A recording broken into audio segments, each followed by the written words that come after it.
Herkese merhaba. Bu bölümde bilgi nedir, bilginin idrakı nedir, bilgi nasıl idrak edilir bundan konuşuyor olacağız ve bunun öneminden. Şimdi bir sürü bilgi var dışarıda. Bir şekilde bilgiye ulaşabiliyoruz. Özellikle yapay zekanın gelişmesiyle birlikte bilgiye ulaşmaktan kolay bir şey kalmadı artık. Ama ulaştığımız bilgileri idrak edemiyor olabiliriz. Yani bu ne demek? İçselleştirmek demek. O bilgi tamam orada ama gerçekten içselleşmemiş ve deneyimlenmemiş bilgi şu şekilde şöyle havada asılı kalır.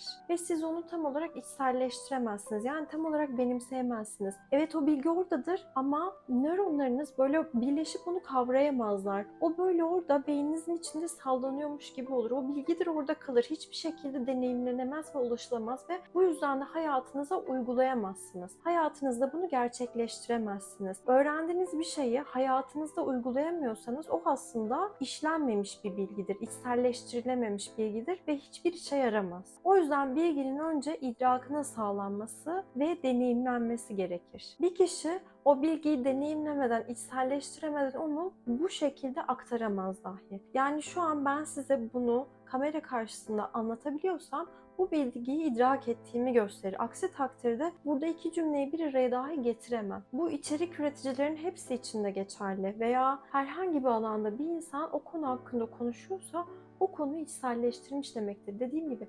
içselleştirilemeyen bilgi havada kalır ve iki cümleyi bir araya dahi getiremezsiniz. Çünkü nöronlar orada sinapslar aracılığıyla etkileşimde bulunurlar, birbirleriyle alışverişte bulunurlar. O böyle yalnız başına kalmış bir noktadacık olarak kalır orada ve hiçbir işe yaramaz. O yüzden öğrendiğiniz bilgileri hayatınızda uygulamanız gerekiyor. İlkokulda bize ne yaptırıyorlardı? Anlatıyorlardı işte bitkileri anlatıyorlardı, bir şey anlatıyorlardı. Sonra gidiyorduk işte saksıda fasulye yetiştiriyorduk pamukla. Bize bilimi bu şekilde öğretiyorlardı. Yani görerek, deneyimleyerek öğretiyorlardı.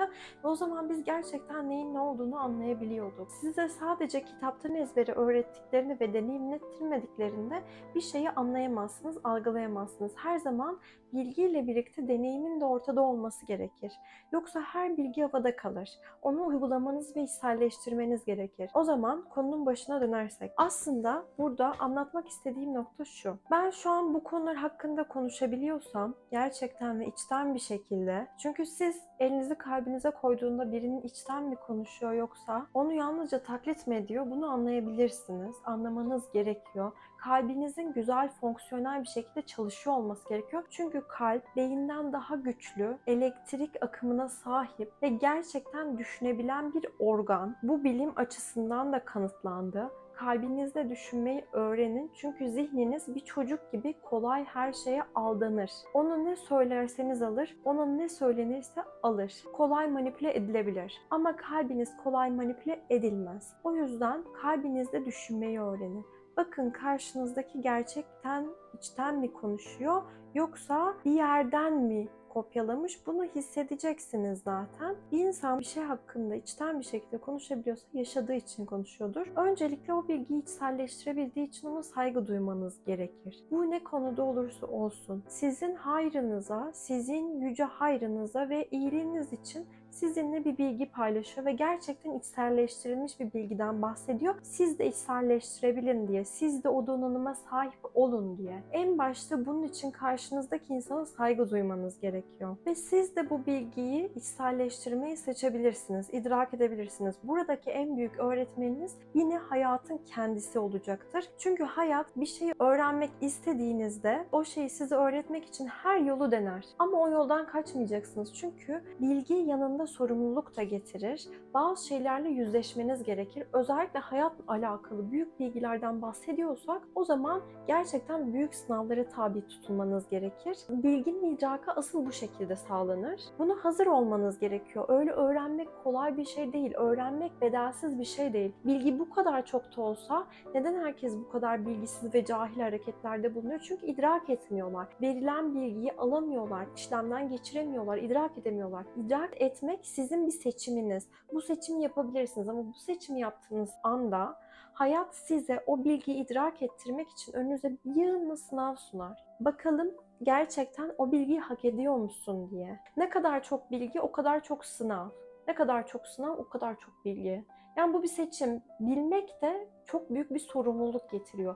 Bu sorumluluğu alabiliyor musun? Bu bilgiyi kaldırabiliyor musun? Bu bilgiyi gerçekten taşıyabilecek misin diye hayat sana sorar ve seni sınar. Ve sen gerçekten o sınavlardan geçer, o dersleri verir, o bilgiyle gerçek anlamda yüzleşir ve karşı karşıya gelirsen, gerçekten onunla bütünleşmeyi kabul edersen o zaman o bilginin idrakına varmış oluyorsun. O ilmin, konunun taşıyıcısı oluyorsun. Başka nesillere aktarmak için, başka insanlara aktarmak için, aktarabilmek için. Çünkü sen idrak ettin, artık o bilgiyi içselleştirdin. İçselleştirdiğin yerde yayılma başlar. Çünkü sende köklendi. O kökler artık başka kökleri beslemek için yola çıkar. Burada yine bilginin zekatının verilmesi gerektiğinden de bahsediyor olacağız. Çünkü sen köklendiğinde ve o bilgileri köklediğinde, artık güçlendiğinde yanında filizlenmeye çalışan tohumlara da el uzatmaya başlarsın. Bunu yapmak zorundasın çünkü evrenin sana bahşettiği şeyin taşıyıcısısın sen. Hiçbir zaman mutlak sahibi değilsin. Bu bir taşıyıcılık hali. O yüzden onun zekatını da vermen gerekir. Bunun için de o bilgiyi paylaşman gerekir. Ama gerçekten almaya ihtiyacı olanlarla,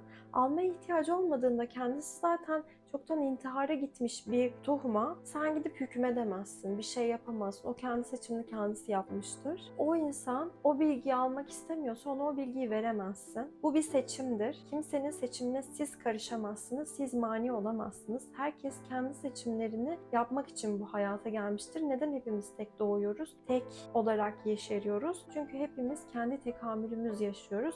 Kimse kimseye müdahale edemez.